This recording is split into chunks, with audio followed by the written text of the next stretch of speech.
Love sometimes comes like a gentle breeze where you least expect it. It doesn't warn you, doesn't knock delicately on the door. It slips between the silences in a look that's a little too insistent, in a proximity that at first seems trivial before becoming obvious. I wasn't expecting it anymore. I had gotten used to the idea that some things were no longer for me, that desire and passion belonged to a bygone era, a time when I was still naive, when I believed that love could repair what life had broken. But Ryan entered my life without a bang, without promise, without expectation, and maybe that's what changed everything. It all started with a simple request. I was in my kitchen doing the dishes after dinner when my phone vibrated. The name on the screen made me pause. Ryan, my best friend, Lisa's younger brother. I hadn't seen him for years at the time.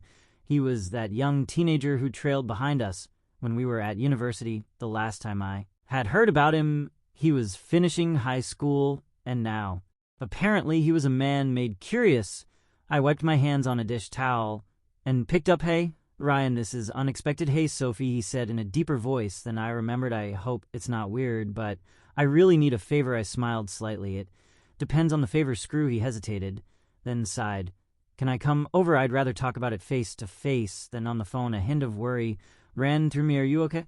"Yes, I promise. I just need to talk." His tone was nervous, almost embarrassed. I glanced at the clock. It was only 7:30 p.m. With a slight sigh, I agreed, even though he couldn't see me. "Okay."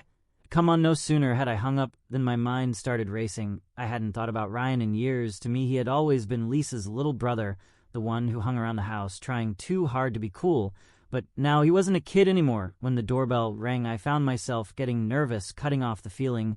I smoothed my sweater and opened the door. Ryan stood there, tall and slender, his broad shoulders filling the doorframe. His dark hair was slightly ruffled, his jaw more defined than I remembered, but it was his warm, uncertain, searching eyes that made me stop for a moment. "Hi," I said, stepping aside to let him in. "Hi," he echoed back. Entering the room, he smelled of cologne and something else, something familiar, but unmistakably adult. "Do you want something to drink?" I asked, trying to ignore the strange tension in the air. "No, thanks." He passed by, a hand in his hair. "Thanks for letting me come." I leaned against the counter, crossing my arms. "So what is it?" He exhaled slowly. "I need your help with something. It's a little tricky." I raised an eyebrow, waiting for what happened next. Ryan hesitated, his fingers tapping nervously at his jaw. "I need a woman's perspective, someone I can trust." My curiosity intensified. His eyes met mine, filled with both determination and hesitation. "I've never been with a woman before, and I don't want my first time to be a trivial thing." The words hung in the air like static. My breath hitched, my heart stumbling in my chest. "Ryan," my voice was softer, more careful. "I know this is crazy," he continued quickly, his ears blushing, "but I trust you. You re the only person I could ask." I blinked, trying to process what he had just said. He wasn't joking. There was no laughter in his eyes or arrogance, just raw sincerity, a palpable vulnerability. A strange and unexpected warmth spread through me. It wasn't just his request that unsettled me. It was the way he looked at me, with respect, with trust. One took a slow breath. "Ryan, this is a big ask, I know," he said, quickly taking a step forward. "That's why I came to see you. I don't want this to be a meaningless thing. I want to feel safe and secure." That word caught me off guard. He trusted me not just with his request, but with something deeper. I ran a hand through my hair, searching for words. What was I supposed to say? He was younger than me, sure, but he wasn't a boy anymore. He was a man, an engineer, an adult capable of making his own decisions, and yet sitting there in front of him, I didn't feel like a 50-year-old woman who was supposed to have it all figured out. There was something about Ryan, something about the way he looked at me, that silent intensity that made me forget the years between us. Ryan had known me before I even really noticed. He was younger back then, a boy who watched silently, who listened more than he spoke. There was something in his gaze that I hadn't deciphered at the time, a quiet admiration, patient, almost innocent to me. He was simply Ryan, a young man in my entourage, respectful, attentive, but never intrusive. Yet now that I think back to those years gone by, I realize that he had always looked at me as if I was something precious, as if he already knew what it had taken me so long to understand about myself. I wonder how long this love has been dormant in him, lying fallow, simply waiting for the moment when our paths would finally align. He seemed to have never doubted He may not have had the opportunity to tell me what he felt at the time, but his gaze spoke for him. He saw in me a woman who deserved to be chosen, a woman with a strength and a gentleness that others had ignored or underestimated. What I took for simple brotherly affection was in reality a silent patience, an almost instinctive waiting for the moment when our souls would finally recognize each other. I still remembered the look he gave me in the past. At the time I had not understood it. I saw in him an endearing boy, a little shy who listened more than he spoke. He was always there somewhere in the background, and yet I had never thought of him as anything other than a caring friend. But now that I was standing in front of him, now that his gaze pierced me with a silent tenderness, I realized the obvious. This love in him had always existed, hidden, patient. In love, he had never stopped believing in me, even when I myself had given up the idea of being loved. In this way, the men who had left me had never looked at me like Ryan did at that moment. He had desired me, possessed, sometimes even admired me, but none had ever had this light in their eyes, this admiration tinged with deep respect. "Why me?" Ryan whispered with a trembling voice. "Why have you loved me all this time?" He didn't hesitate. He didn't search for his words. He just stared at me with an intensity that made my heart tremble. "Because I've always seen you as you deserves to be seen," and that simple sentence stripped of all artifice and more force than any passionate declaration. I said, even softer. "This time you could be with someone your own age, someone who discovers this at the same time as you." His jaw clenched. "I don't want that." "Why?" "Because I don't want it to be awkward," Rush blundered. "I want it to be real." His eyes are mine. "You've always been real to me, Sophie. Even when I was younger, I could feel it. You weren't like Lisa's other friends. You really listened to me when I spoke. You didn't treat me like a kid." I swallowed. I never realized he noticed these things. "I don't want to be a mistake to you," I whispered. He exhaled slowly, stepping forward again. Who wouldn't be? Something about the way he said it made me shiver. It wasn't curiosity. It wasn't a rash decision. He was looking at me with an intention, a sincerity rare, even in men of my age. I turned my gaze, my mind in turmoil. "You had to say no." I knew I should have gotten up, told him it was impossible, send him home, but I didn't, because deep down I knew what I felt to a part of me that I had forgotten. A woman, not just someone's friend or someone's ex, but a woman who still wanted to be seen, desired. And in Ryan's eyes I saw something I hadn't seen in years: admiration, desire, a kind of silent respect. My instinct was screaming at me to run away. After all, I had always been careful. I had learned to build walls around myself, to never let myself get carried away by promises or emotions that could break me again. But Ryan wasn't an empty promise. He was a certainty. "You have the right to be happy, Sophie," he whispered, as if he could hear the tumult of my thoughts. I looked down at her, an invitation, not a request, not a pressure, just the space he was giving me to decide for myself. I knew if I took a step back, he wouldn't hold me back. He had waited for me his whole life, but he would never force me to be his. So, for the first time in a long time, I chose to let myself go. Slowly my fingers slid into his, and feeling his warmth against my skin, I knew this was where I should have always been. I swallowed hard. "Ryan, this would change everything between us, I know," he said without the slightest hesitation. "And that's fine with me." I let out a nervous little laugh. "You're awfully sure of yourself. For someone with no experience." A smirk spread across his face, a slow smile, slightly lopsided, but it made an unexpected warmth grow in me. "Maybe, but I know what I want." The room felt smaller, the air felt denser. My heart raced as Ryan took a step closer to me. He was now close enough that I could see the tension in his jaw, the slight trembling of his fingers, as if he was fighting the urge to touch myself.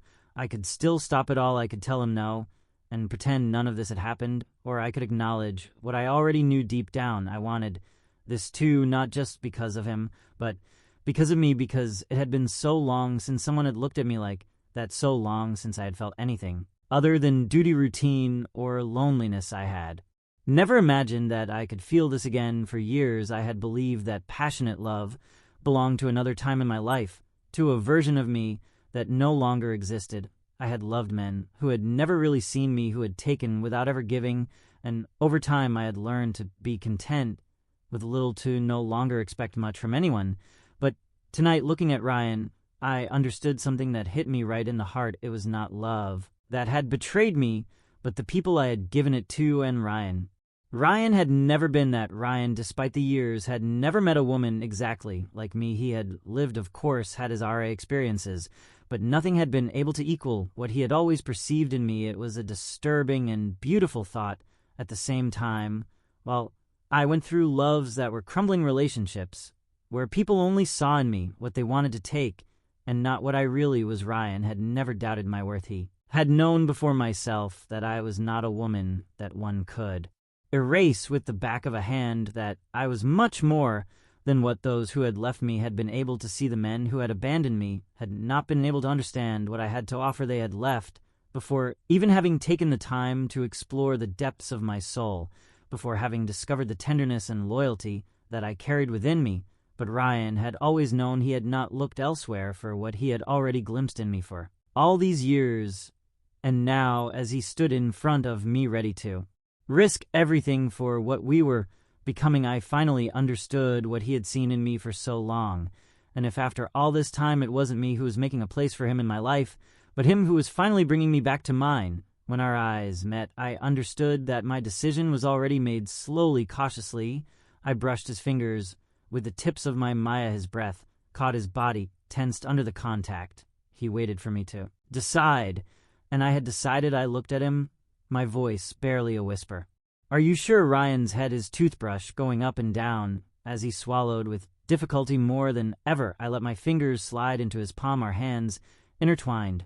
Then finally, I pulled her towards me. Ryan's fingers closed around mine, his warmth spreading into my skin as we stood there suspended between hesitation and abandonment. Thousands of thoughts flooded into my mind, questions, warnings, so many reasons to back down, but none seemed as real that the steady rhythm of his breathing, the silent anticipation in his eyes.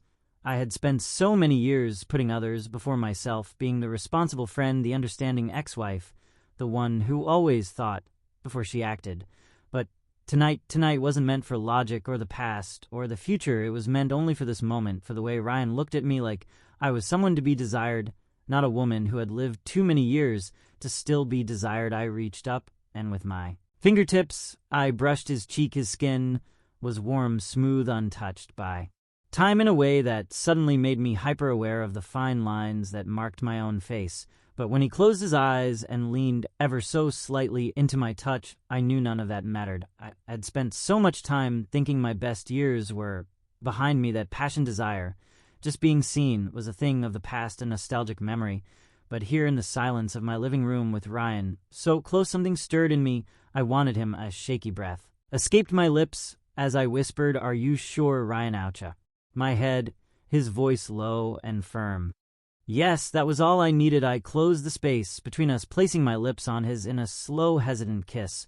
Ryan froze for a split second before responding, his hands finding my waist with a contained but impatient awkwardness. The kiss was soft at first, delicate. Then his fingers tightened slightly on my hips, and something changed. There was an urgency beneath his restraint, a carefully controlled hunger. And my God, how long had it been since someone had kissed me like that, with this respect, this form of silent admiration that almost made my chest ache. We broke apart, breathless, our eyes searching each other's gaze for an answer. "I did well?" he asked with a nervous chuckle.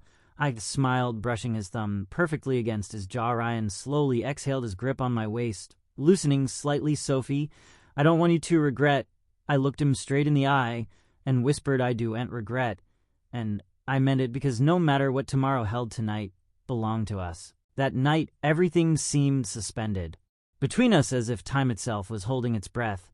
When our lips met again, it was no longer a simple, hesitant kiss, but a silent promise, an invitation to surrender to what we felt. Ryan held me close to him, and for the first time in so long, I didn't feel too careful or too reasonable. His warmth, the softness of his caresses, the way he whispered my name between each sigh, everything about him made me feel like I was rediscovering being a fully alive woman, desired. Darling, we let ourselves be carried away by what we were feeling without rushing, savoring each moment, each thrill, as if we had waited a lifetime for this night. In the soft darkness of my room, our shadows danced on the walls, silent witnesses, to a desire that revealed itself. Without fear, there was in his gestures a captivating tenderness, a delicacy that contrasted with the fever rising between us. Each kiss, each caress traced a new path, a language made of raw and sincere emotion. When our eyes met under the soft glow of the lamp, I read not only desire, but also something deeper, an admiration tinged with respect, as if I were a precious work that he was discovering with wonder. And at that precise moment I knew that this night would not simply be a stolen moment, but the beginning of something unexpected and unforgettable. The morning light filtered through the soft and golden curtains, enveloping the room in a soft glow. Sitting on the edge of my bed, I stared at the window, lost in my thoughts. Ryan had already left, slipping away. With a simple goodbye and a last look loaded with meaning, I had waited for the regret. I had anticipated the guilt, the remorse. But none of that was going well. All I felt was peace, because this night had not been a mistake. It had nothing hasty or thoughtless. It was simply two souls who had chosen each other for a moment that would always belong to us. I didn't know what the future held for us, and for the first time in my life it suited me. Because sometimes life isn't about well-laid plans. Sometimes you just have to allow yourself to be alive, and tonight, for the first time in far too long, I had been fully, beautifully alive.